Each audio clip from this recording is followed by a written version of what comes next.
بسم اللہ الرحمن الرحیم الحمد للہ والصلاة والسلام علی رسول اللہ اما بعد رب اشرح لی صدری ویسر لی امری واحلل عقدۃ من لسانی یفقہوا قولی رب زدنی علما۔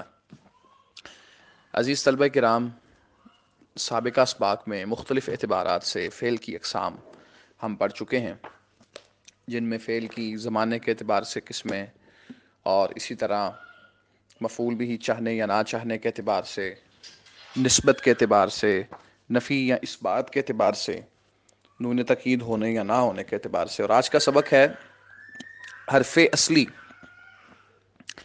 اور زائدہ کے اعتبار سے، یعنی کسی بھی کلمے کے اندر حرف اصلی اور زائدہ، حروف زائدہ کے اعتبار سے فعل کتنی قسموں میں منقسم ہوتا ہے۔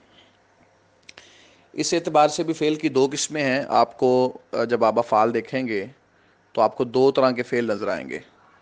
کچھ افعال وہ ہوں گے کہ جن کے تمام حروف ہی حروف اصلیہ ہوں گے، ان کے اندر کوئی بھی زائد حرف نہیں پایا جاتا ہوگا، اور کچھ کلمات آپ کو ایسے ملیں گے کہ ان کے حروف اصلیہ کے ساتھ ساتھ حروف زائدہ بھی پائے جاتے ہوں گے۔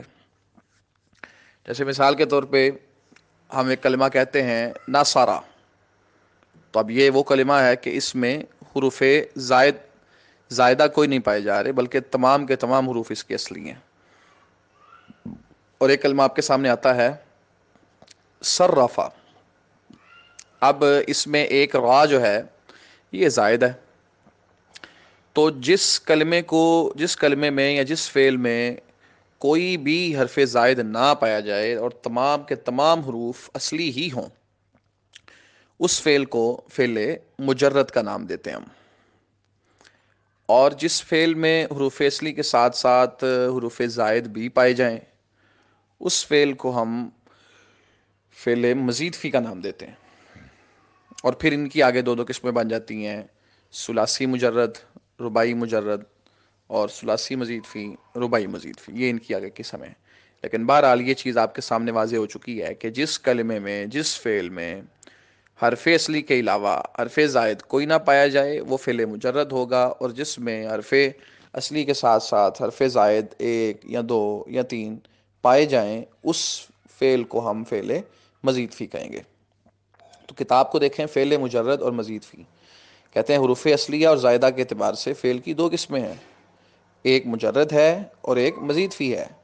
فعل مجرد وہ فعل جس کے تمام حروف اصلی ہوں، کوئی حرف زائد نہ ہو، جیسے داخلہ، دحرجہ، اب داخلہ کوئی حرف زائد نہیں ہے، یہ فعل مجرد ہے۔ دحرجہ کوئی حرف زائد نہیں ہے، رباعی مجرد کا وزن ہے، یہ چاروں کے چاروں حروف اس کے اصلی ہیں اور وزن اس کا فعل آئے گا، تو یہ جو ہے وہ اس کو ہم فعل مجرد قرار دیں گے۔ اور ایسے ہی فعل مزید فی دیکھ لیں آپ، وہ فعل جس میں حروف اصلیہ کے علاوہ کوئی زائد حرف بھی ہو، ٹھیک ہے جی، حرف زائد بھی اس کے اندر پایا جائے، جیسے مثال کے طور پہ اخرجہ ہے، اب اس میں خا، را، جیم، یہ تین حروف اس کے اصلی ہیں، اور ساتھ میں حمزہ جو ہے وہ جو شروع میں آ رہا ہے یہ زائد ہے، ٹھیک ہے جی۔ تو جس فعل میں حرف زائد پایا جا رہا ہے اس کو ہم فعل مزید فی کا نام دے دیں گے۔ اور تدحرجہ کے اندر بھی ایسا ہی ہے، دال، ہا، را، جیم یہ حروف اصلی ہیں، اور ساتھ میں شروع میں آنے والی جو تا ہے یہ حرف زائد ہے، تو اس کو ہم فعل مزید فی کا نام دے دیں گے۔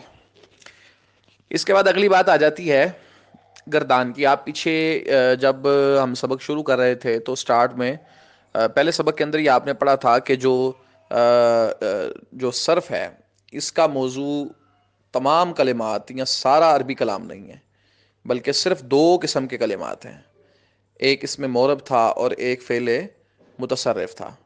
تو وہاں پہ میں نے عرض کیا تھا کہ فعل متصرف کے حوالے سے مزید جو بات ہے وہ انشاءاللہ آگے جا کے پڑھیں گے۔ تو یہاں پہ فعل متصرف اور جامد کی بات بھی آ گئی ہے۔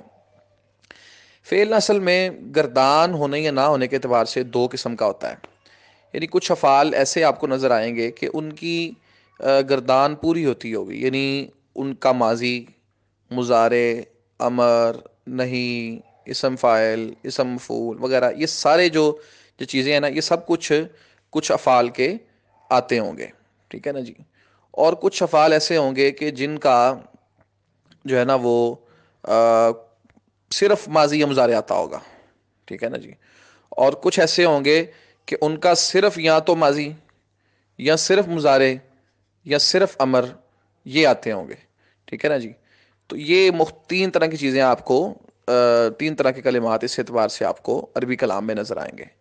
تو وہ کلمات جن کا نہ ماضی آتا ہے، یا آپ یوں کہہ لیں کہ وہ کلمات یا وہ افعال جن کی صرف ایک ہی صورت ہے، یا تو وہ ماضی ہیں صرف، اس کے علاوہ ان کا نہ مضارع ہے نہ امر ہے نہ کچھ بھی نہیں ہے، ٹھیک ہے نا جی. یعنی صرف ان کی ایک ہی صورت ہے، یا تو وہ ماضی ہیں تو صرف ماضی ہیں، اور اگر امر ہے تو صرف امر ہیں، ٹھیک ہے نا جی. ان کو ہم فعل جامد کہیں گے. تو فعل جامد کی تعریف کیا ہوگی؟ کتاب دیکھیں آپ. وہ فعل جو ایک ہی صورت پر برقرار رہے، اس سے ماضی، مضارع، امر تمام مفعال کے سیغے نہیں آتے، بلکہ یا تو صرف ماضی کے سیغے آتے ہوں، جیسے لیسا ہے. اب لیسا کا مضارع یلیسو تھوڑی آتا ہے، یا نعمہ ہے اس کا بھی مضارع نہیں آتا، عصا ہے اس کا بھی مضارع نہیں آتا. تو یہ وہ افعال ہیں کہ جو ایک ہی صورت پہ برقرار رہتے ہیں، یعنی یا تو صرف ماضی کے سیغے آتے ہوں یا صرف فعل امر، ٹھیک ہے نا جی. اب مثال کے طور پہ آپ فعل امر کے حوالے سے دو مثالیں انہوں نے یہاں پہ دی ہوئی ہیں. ایک مثال وہ دیتے ہیں حب، دوسری مثال ہے تعلم. اب جو لفظ حب ہے، حب، اب آپ جب لغت دیکھیں گے تو یہ وہابا یہابو، اس سے جو ہے نا وہ اس کے حروف اصلی ہیں. وہابا یہابو سے تو یہ ہے، لیکن اس کا جو معنی ہے نا حب کا، فرض کر، شمار کر، سمجھ لے، ٹھیک ہے نا. تو شمار کر، تو فرض کر، تو سمجھ، یہ اس معنی کے اندر حب کا صرف امر کا صیغہ ہی آتا ہے. وہابا یہابو جو باب اسی حروف اصلیہ کا یا اسی جو ہے نا وہ وزن کا آتا ہے، وہ اس کا معنی ہوتا ہے کسی کو تحفہ دینا، ہدیہ دینا. یعنی تحفہ دینا، ہدیہ دینے کے معنی میں تو سارے سیغے آ جاتے ہیں، ساری گردانیں آ جاتی ہیں، لیکن فرض کر، شمار کر یا سمجھ، اس معنی میں صرف حب اکیلا ہی ایک ہی وزن آتا ہے، ٹھیک ہے نا.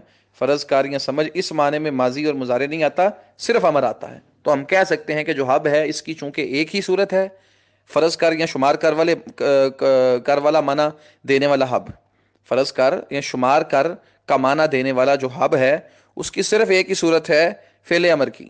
اس سے نہ ماضی آئے گا اس معنی میں، نہ اس معنی میں مضارع آئے گا، نہ اس معنی میں کچھ اور آئے گا. تو اس اعتبار سے حب جو ہے یہ فعل جامد کہلائے گا.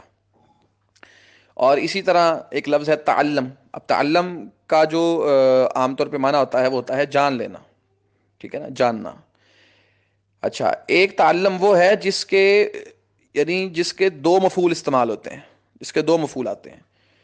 تو جس تعلم کے دو مفعول آتے ہیں، اس تعلم کا جو ہے نا وہ ماضی یا مضارع استعمال نہیں ہوتا. یعنی جو تعلم دو مفعولوں والا ہوتا ہے وہ فعل امر کا معنی میں ہی استعمال ہوتا ہے. دو مفعولوں والا تعلم سے ماضی یا مضارع نہیں آتا. تو اس اعتبار سے جو تعلم ہے اور حب ہے، یہ دونوں کے دونوں صرف فعل امر ہی ان معانی میں یا اس طرح کے استعمال میں وہ عربی کلام میں آپ کو دیکھنے کو ملیں گے. تو ان کو ہم فعل جامد کہہ لیں گے، جو ایک ہی صورت پہ برقرار رہتے ہیں، دیگر گردانیں ان سے نہیں آتی.